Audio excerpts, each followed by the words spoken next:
नहमदुहु व नुसल्ली अला रसूलिहिल करीम अम्मा बाद फ़अऊज़ु बिल्लाहि मिनश शैतानिर रजीम बिस्मिल्लाहिर रहमानिर रहीम वरत्तिलिल क़ुरआन तरतीला। आज की इस वीडियो में आप दोस्तों के सामने नमाज में सूरतुल फातिहा के बाद की तिलावत के बारे में बात करूंगा। नमाज में सूरतुल फातिहा के बाद जो तिलावत की जाती है वो नमाज की सुन्नतों में से एक सुन्नत है। सही बुखारी के अंदर 772 नंबर पे हदीस है।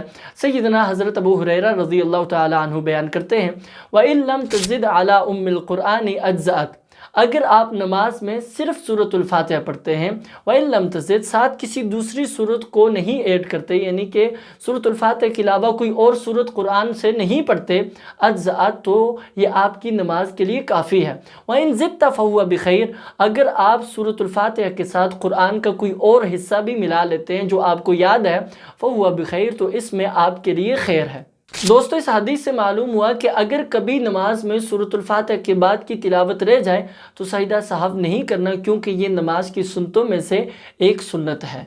दोस्तों, आइए अब हम जानते हैं कि नमाज में तिलावत करने के आदाब क्या हैं।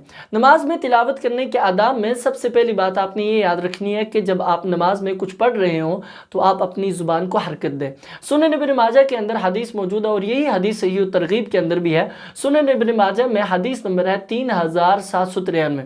हुज़ूर सल्लल्लाहु अलैहि वसल्लम ने इरशाद फरमाया, ला यज़ालु लिसानुका रत्बन मिन ज़िक्रिल्लाहि अज़्ज़ वजल, आपकी ज़ुबान हमेशा अल्लाह रब्बुल आलमीन के ज़िक्र से तर रहे। इस हदीस को सामने रखते हुए उलमा ने बतलाया कि जब आप नमाज में कुछ पढ़ रहे हो तो आपकी ज़ुबान हरकत में हो। अगर कोई शख्स नमाज में कुछ पढ़ रहा है और उसकी ज़ुबान हरकत में नहीं है, यानी कि उसका मुंह बंद है इस तरीके से, और वो अपने दिल में पढ़ रहा है, मुंह बंद है और वो अपने दिल में पढ़ रहा है, तो उलमा ने इस हदीस की रोशनी में कहा कि गोया कि उसने अपनी नमाज में कुछ पढ़ा ही नहीं। तो इस बात को भी जहन में बिठा लीजिए कि हमने जब नमाज में कुछ पढ़ना है तो अपनी ज़ुबान को भी हरकत देनी है। दोस्तों, नमाज में तिलावत करने के आदाब में दूसरी बात ये याद रखिएगा कि कुरान को खूब ठहर ठहर के पढ़ें और खूबसूरत आवाज़ के साथ पढ़ें। अल्लाह रब्बुल आलमीन ने अपने कलाम पाक में इरशाद फरमाया, सूरत मुज़म्मिल सूरत नंबर 73 आयत नंबर 4, इरशाद फरमाया, वरत्तिलिल क़ुरआन तरतीला, कुरान को खूब ठहर ठहर के पढ़ें, खूबसूरत आवाज़ के साथ कुरान को पढ़ें। सुनन अबी दाऊद के अंदर हदीस मौजूद है, हदीस नंबर है 1408।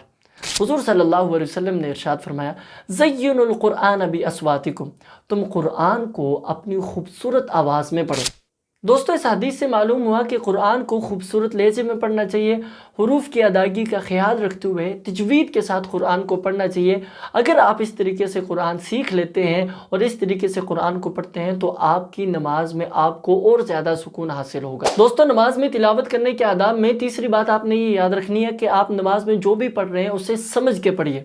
अल्लाह रब्बुल आलमीन ने अपने कलाम पाक में सूरत स्वाद सूरत नंबर 38 आयत नंबर 29 में इरशाद फरमाया, किताबुन अंज़लनाहु इलैका मुबारकुल लियद्दब्बरू आयाति, हमने इस बाबरकत किताब को आपकी तरफ नाज़िल किया है, लियद्दब्बरू आयाति, ताकि आप इसकी आयात में गौर व फिक्र करें, ताकि आप इसकी आयात को समझें, वलियतज़क्कर उलुल अलबाब, और इस कुरान से नसीहत अक्ल वाले ही हासिल करते हैं। दोस्तों, इस आयत से मालूम हुआ कि जब कुरान की तिलावत की जाए तो हमारा यह हक बनता है कि हम कुरान को समझ के पढ़ें कि अल्लाह रब्बुल आलमीन कुरान में बात क्या कर रहे हैं।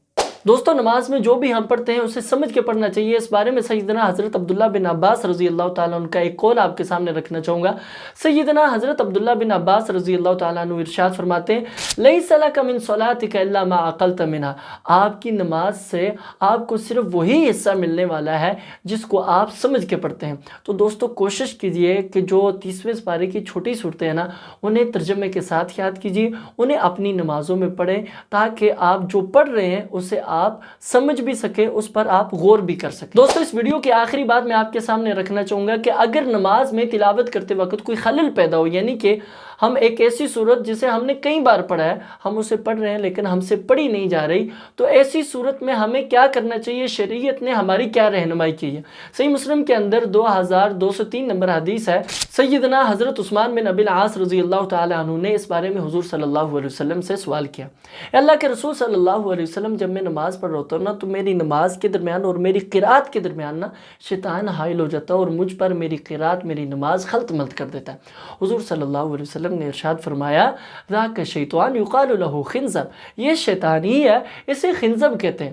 حضور صلی اللہ علیہ وسلم نے ارشاد فرمایا فَإِذَا أَحْسَسْتُ، جب آپ کو ایسا کوئی معاملہ پیش آئے نا فَتَعَوَّذْ بِاللَّهِ، آپ اعوذ باللہ من الشیطان الرجیم یہ پڑھ لیا کریں، وَاطْفِلْ عَلَى يَسَارِكَ ثَلَاثًا، اور اپنی بائیں جانب نا پھونک دیا کریں اس طریقے سے، اس طریقے سے اپنی بائیں جانب 3 بار آپ پھونک دیا کریں، جس میں پھونکنے کا مطلب کیا ہے، اس میں ہلکا سا تھوک بھی شامل ہوتا ہے۔ اس طریقے سے آپ نے عمل کرنا ہے۔ سیدنا حضرت عثمان بن ابی العاص رضی اللہ تعالیٰ عنہ بیان کرتے ہیں جب سے یہ میں نے عمل شروع کیا ہے تب سے اللہ رب العالمین نے مجھے شیطان کے اس ہتھ کنڈے سے محفوظ فرما لیا۔ دوستو یقیناً آج کی اس ویڈیو سے آپ نے کئی ساری باتیں سیکھی ہوں گے۔ اگر آپ نے کوئی نئی بات سیکھی ہے تو اس ویڈیو کو بھی آگے شیئر کریں تاکہ لوگ بھی اس سے فائدہ حاصل کر سکیں۔ وآخر دعوانا ان الحمدللہ رب العالمین۔